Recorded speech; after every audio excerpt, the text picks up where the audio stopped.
Corona మహమ్మారి మరోసారి danger bells మోగిస్తుంది. క్రమంగా కేసులు పెరుగుతున్నాయి. ఇప్పటి వరకు 4 మృతి చెందారు. ప్రభుత్వ ఆసుపత్రుల్లో కోవిడ్ వార్డులు ఏర్పాటు చేశారు. ఇక ఏపీ కరోనా కేసులపై మరింత సమాచారం మా ప్రతినిధి రాజేష్ అందిస్తారు.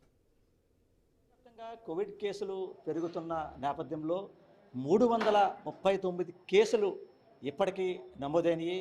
ఇటువంటి నేపథ్యంలో జూన్ 26 నుంచి జూలై 16 వరకు నమోదైన కేసులు నేపథ్యంలో ఏపీ రాష్ట్ర వ్యాప్తంగా కూడా కేసులు అయితే నమోదయ్యి ప్రస్తుతం మనం కాకినాడ జిల్లా కాకినాడ ప్రభుత్వ ఆసుపత్రిలో ఉన్నాము. ప్రస్తుతం మనం చూడొచ్చు క్లియర్గా కోవిడ్ కేసులు నమోదవుతున్న నేపథ్యంలో ఇప్పటికే అధికార యంత్రాంగం కూడా పూర్తిగా నిమగ్నమయ్యి కోవిడ్ సెంటర్ కూడా ఏర్పాటు చేశారు. గతంలో 6 ఏళ్ల కిందట ఏవైతే కోవిడ్ సెంటర్ ఎలా అయితే ఏర్పాటు చేశారో అలాగే కోవిడ్ సెంటర్ కూడా ఏర్పాటు చేశారు. ఈ కోవిడ్ సెంటర్ సంబంధించి మేల్ ఫిమేల్ రెండూ కూడా ఏర్పాటు చేసి ఫిమేల్ విభాగాన్ని ఒక పక్క మేల్ విభాగాన్ని ఒక పక్క 2 విభాగాలు కూడా ఏర్పాటు చేసి ఈ కోవిడ్ అయితే ఈ సెంటర్లో అయితే ఏర్పాటు చేసిన పరిస్థితి చెప్పచ్చు. ప్రస్తుతం మనం క్లియర్గా చూడొచ్చు ఈ ఏవైతే కాకినాడ ప్రభుత్వ ఆసుపత్రిలో కోవిడ్ కేసులు పెరుగుతున్న నేపథ్యంలో కూడా ఎక్కడ ఎటువంటి ఇబ్బందికరమైన వాతావరణం తలెత్తకూడదు. కోవిడ్ ఆదేశాలు జారీ చేసిన నేపథ్యంలో పూర్తి ఏర్పాట్లు చేస్తున్న పరిస్థితి. దీనికి సంబంధించి ఇప్పటికే ఈ కరోనా కేసులకు సంబంధించి 13 కోవిడ్ కేసులు నమోదైన నేపథ్యంలో బాధితులు ఇప్పటికే 4 మృతి చెందారు. అప్పటికే దీనికి సంబంధించి వైద్య ఆరోగ్య శాఖ ఈ కుటుంబ సంక్షేమ శాఖ కార్యదర్శి వీర పాండ్యన్ అయితే వెల్లడించిన పరిస్థితి. మృతుల్లో వైఎస్ఆర్ కడప జిల్లాకు చెందిన 3, కాకినాడ జిల్లాకు చెందిన 1 ఉన్నారని చెప్పి ఇప్పటికే పేర్కొన్నారు.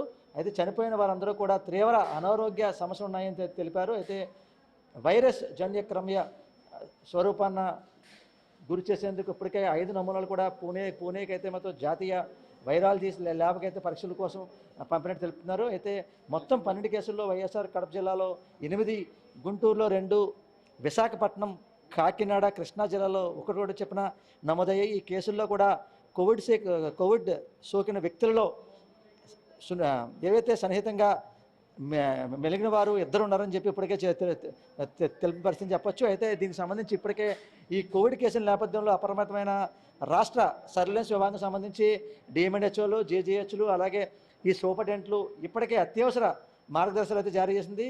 పాజిటివ్ కేసులకు సంబంధించి నుంచి నమూనాలు సేకరించి పరీక్షించాలని చెప్పి ఇప్పటికే ఆదేశాలు జారీ చేశారు. దీనికి సంబంధించి అయితే ఏవైతే ఈ ఆర్టీపీసీఆర్ అలాగే టెస్టింగ్ కిట్లు అలాగే వీటీఎం పీపీఈ కిట్లు, మాస్కులు, శానిటైజర్లు, ఆక్సిజన్లు అలాగే మందులు కూడా సిద్ధం చేయాలని చెప్పి ఇప్పటికే ఆదేశాలు జారీ చేశారు. అయితే ఆసుపత్రుల్లో కూడా కోవిడ్ వార్డులు కూడా పూర్తిగా ఏర్పాటు చేసిన పరిస్థితి చెప్పొచ్చు. అయితే అవసరమైన యాంటీబయాటిక్స్ సంబంధించి అలాగే ఇతర సాధారణ మందులు కూడా అందుబాటులో ఉంచాలి. అలాగే ఎవరైతే రోగి గొంతు ముక్కు నుంచి స్వాబ్ సేకరించి ల్యాబ్కు పంపేందుకు నిర్దేశించిన వీటీఎం కిట్లను కూడా ఆసుపత్రుల్లో కూడా ఉంచాలని చెప్పి ఇప్పటికే అధికారులు జారీ చేశారు. అయితే ప్రస్తుతం అయితే ఇప్పటికీ కూడా ప్రస్తుతం ఇవైతే ఈ వీటీఎం కిట్లు కానీ లేకపోతే ఈ పీపీఈ కిట్లు కానీ ఇప్పటికి కూడా ఇంకా రాలేదని చెప్పి ఓ పక్క ఆసుపత్రి సిబ్బంది అయితే చెప్తున్న పరిస్థితి. అయితే ప్రధానంగా చూసుకుంటే దీనికి సంబంధించి ఏవైతే ఈ కాకినాడ జిల్లాలో ఇప్పటికే గత 6 ఏళ్ల క్రితం కూడా మొత్తం ఈ 18 ఏళ్ల కాలంలో కూడా 9,000 మరణాలు అయితే సంభవించాయి. ఇప్పటికే బయటికి ఎవరు వెళ్ళినా కూడా మాస్క్ పెట్టుకోవాలని చెప్పి ఇప్పటికే రాష్ట్ర ప్రభుత్వం అయితే ఆదేశాలు జారీ చేశారు. అయితే కాకినాడ జిల్లా సంబంధించి గొల్లపురంలోని కర్ణంగారి తోట ప్రాంతంలో నివాసం ఉండే బాలిక 16 ఏళ్ల బాలిక, ఆమెకి తలసేమియా ఉంది.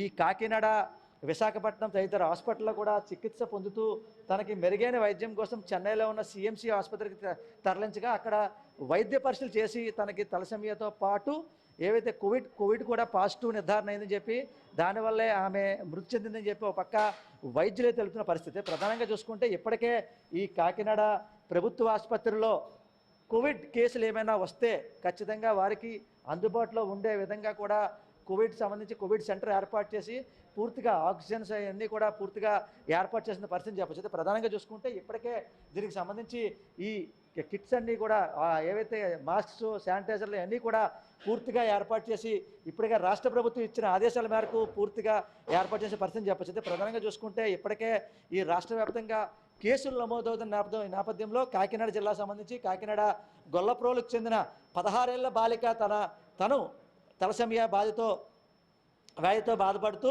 కాకినాడ గుంటూరు, విశాఖపట్నం తదితర హాస్పిటల్లో కూడా చికిత్స పొందుతూ మెరుగైన వైద్యం కోసం సిఎంసి ఆసుపత్రి తరలించగా అక్కడ ఉన్న రక్త నమూనాలు తీసుకుని టెస్ట్ చేస్తే ఆమెకు కోవిడ్ పాజిటివ్ అని సోకిందని చెప్పి అక్కడ ఉన్న వైద్యులు తెలుపుతున్నట్టు, అలాగే తలసేమియాతో పాటు కూడా ఆమెకి తీవ్రమైన అనారోగ్యంతో గురైంది, అందుకే ఆమె మృతి చెందని చెప్పి ఓ పక్క వైద్యులు అయితే తెలుపుతున్న పరిస్థితి. ఇప్పటికే కూడా రాష్ట్ర ప్రభుత్వం ఆదేశాల మేరకు కోవిడ్ సెంటర్ ఏర్పాటు చేసి వచ్చిన కోవిడ్ పేషెంట్లు ఎవరైతే ఉన్నారో వారికి ఎటువంటి ఇబ్బంది కలగకుండా, అసౌకర్యం కలగకుండా పూర్తి ఏర్పాట్లు చేస్తున్నాము. దాంతోపాటు కూడా ఈ పీపీఈ కిట్లు కూడా ఇప్పటికే రాష్ట్ర ప్రభుత్వం చెప్పడం జరిగిందని చెప్పి పూర్తి కిట్లు అయితే ప్రజెంట్ అయితే లేవు, అన్నీ కూడా ఏర్పాటు చేసే విధంగా కూడా పూర్తిగా చర్యలు చేపడతామని చెప్పి ఓ పక్క ఆరోగ్య శాఖ అధికారులు తెలుపుతున్న పరిస్థితి. ఇది కూడా తాజా పరిస్థితి. కెమెరా పర్సన్ సతీష్తో రాజేష్, ఐ న్యూస్, కాకినాడ జిల్లా, కాకినాడ.